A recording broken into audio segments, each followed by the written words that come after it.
Good morning, good afternoon, good evening. My name is Carlos Davila. Welcome to Davila's Transportation. If you clicked on this page, I know you're here to get the CDL permit training, and I will definitely get to help you. Before we even on to the CDL or get to the questions and answers, I would like to just give you a background real quick of myself. I have 20 years of experience in transportation. I had got my CDL in 2002, and right now we're at 2020. One of the reasons on why I went and got my CDL was definitely for the money. I was told from someone from my neighborhood who said, "Okay, once you get your CDL, you can always get a job. In this transportation companies or these transportation business, they're always hiring. You as the driver will always want to keep that license clean and be able to maintain your license, not getting involved in any accidents, not getting involved and getting points for speeding, reckless driving, things like that. It's very important to maintain and keep in compliance with your license because with the license you can always get a job. At this moment right now, I'm a 19A certified examiner, also a defensive driving instructor, and also a school bus driving instructor. I soon plan to become a master instructor. Okay, so you came to the right place.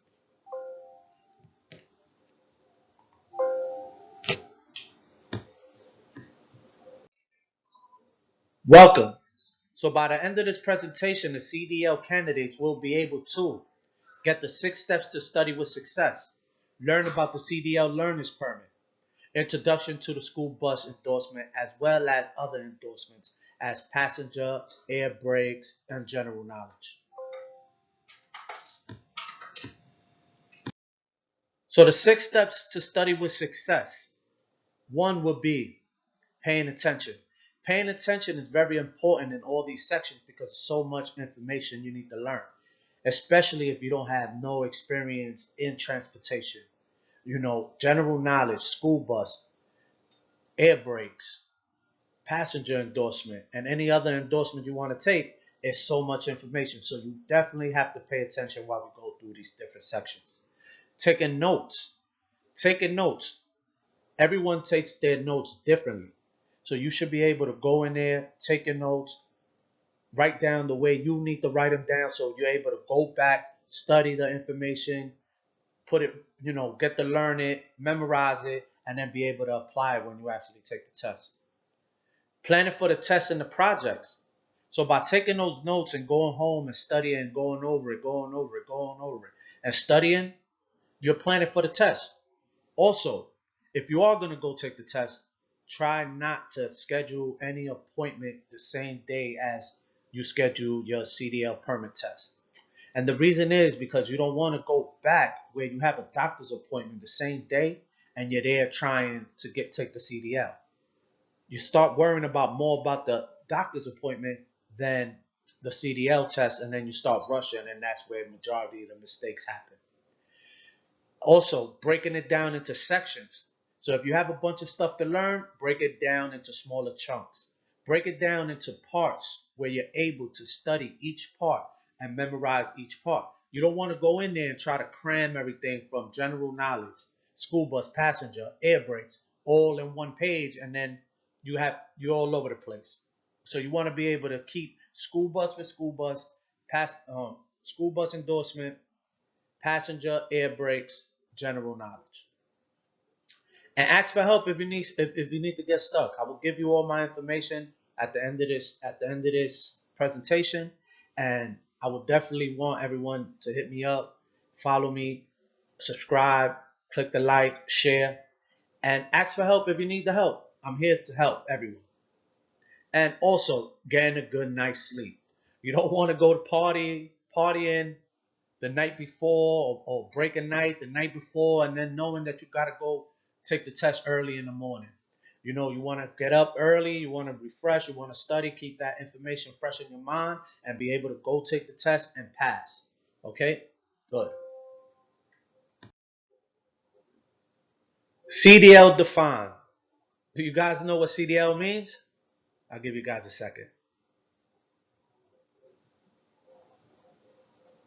Yes, commercial driver's license. Not a lot of people know that CDL stands for commercial driver's license. They either say CDL or they say commercial driver's license. So what are the three types of CDLs you can get? Okay, you could get a Class A, you could get a Class B, you could get a Class C. The classifications is also determined by the vehicle gross weight. What's the difference between the CDL classes? Do we know?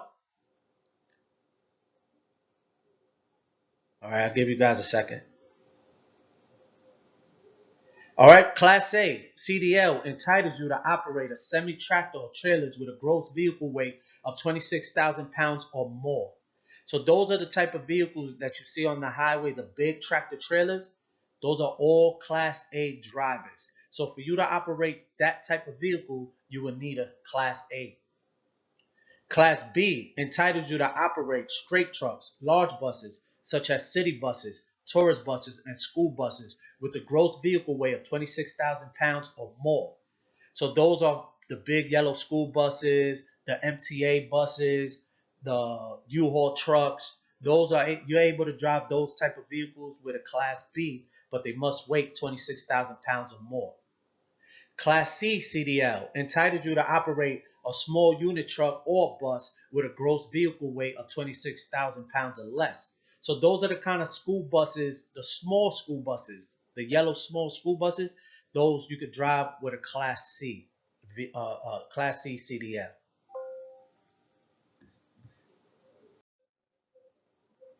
What do you think is the minimum age for a Class A CDL license? I'll give you guys a few seconds. Correct. Class A is 21 years of age.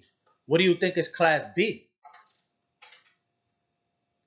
Class B is 21 years of age but can be 18 years old. Non-interstate commerce cannot transport hazardous materials or operate a school bus.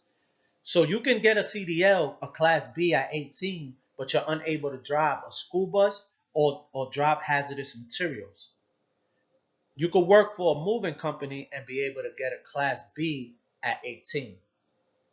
Now, Class C is 21 years of age, but and can be 18 years old. Non-interstate commerce cannot transport hazardous material or operate a school bus. So remember what we said on our last page, where you could drive a school bus with the Class C, but it has to be the mini school bus, not the big yellow school buses. Do we know what interstate commerce means? No? All right. Interstate commerce means within the New York state. So if I'm driving a school bus or even working for the moving company and I'm 18 years old, I won't be able to make a delivery from New York to New Jersey. Everything will have to stay within New York state. Okay. That's what interstate commerce means, within New York. So New York state endorsements. We have so many different endorsements. It's up to you for which one applies to what business or company you're trying to work for. So in New York State, we have F. F stands for Farm Class Vehicles, A vehicles. G, Farm Class B vehicles. H, Hazardous Materials. So if you want to work transporting gasoline, you will have to get an H endorsement. M, Metal Coil. N, Tank Vehicles. P, passenger endorsements. R, recreational vehicles with a GVWR over 26,000 pounds. Those are the big RVs. S, school bus. T, double with triples. W, tow trucks. X, tank and hazmat. So all these endorsements, you will definitely have to go to DMV and take a test for each one. You could get all of them if you want. All it is $10. You ask them you want to take all the endorsements, and you can get all those endorsements onto your CDL license. So now, which class license is required to work with School Bus Inc? What do you think are the licenses that are required to work for a school bus company? Yes, you can get all three. So you could get Class A, you could get Class B, you could get Class C. But you have to remember, Class A, you can operate Class A vehicle, but you might have a restriction that says to operate a school bus. Okay, just like the Class B vehicle.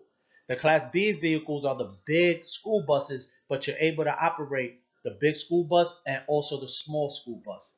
With the Class C license, you're only able to operate the C class vehicles, which are the smaller school bus vehicles.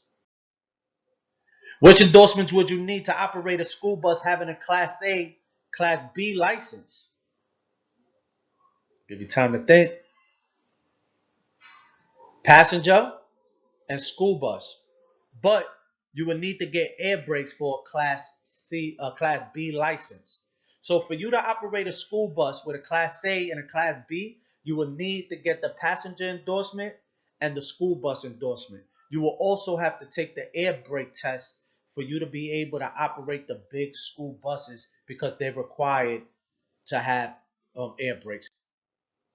Which endorsements would you need to operate a school bus having a Class C license? Same thing, passenger, school bus. But the only difference is that you would not need to get the air brakes for a Class C license because those vehicles, the small school buses, doesn't have air brakes. They are hydraulic, which is fuel.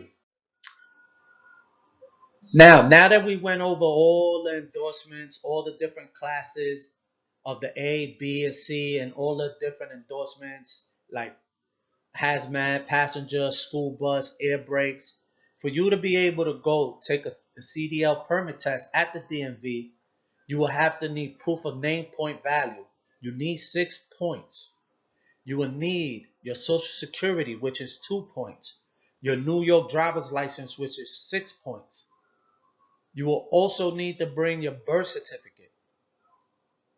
All right. The more points you have, the better, because then they won't be able to turn you away if you just only have 6 or only have 4 or 5. It's always best to bring more. Now, here, this is the link. If you're not sure about the 6 points, you can go to dmv.ny.gov.guide. That's going to tell you every point value, everything that's going to equal up. If it's a pay stub, if it's a bill from the house, mortgage, light, water, anything that's going to be able to give you any point value to be added up to the 6 points for you to be able to take your CDL written exam at the DMV. All right. If any questions, feel free to hit me up, share the page, like, subscribe, and we will continue on with the CDL presentation.